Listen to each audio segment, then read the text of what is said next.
I piani del primo ministro ad interim vedrebbero Kalin Stoyanov mantenere la sua posizione di ministro degli interni, una scelta che il presidente Ruman Radev rifiuta, visto che non garantirebbe lo svolgimento di elezioni giuste.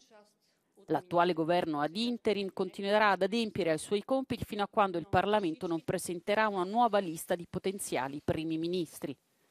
Ситуация, аз обявявам и тук пред медиите, че няма да подпиша указ за назначаване на така предложеното ми правителство и съответно вашият ангажимент по съставянето на такова приключи.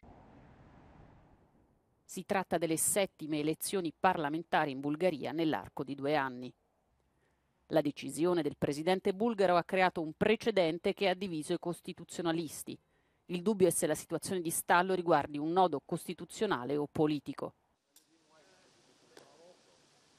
Кризата не е конституционна, кризата е политическа и това се дължи на неспособността на Народното събрание да попълни списъка, който беше предвиден в конституционния текст и между които президента да избира. Първата стъпка е да бъде назначено служебно правителство, а втората стъпка е да бъдат насрочени избори. Secondo l'esperta di crisi costituzionali, la data delle prossime elezioni potrebbe essere fissata per il mese di dicembre.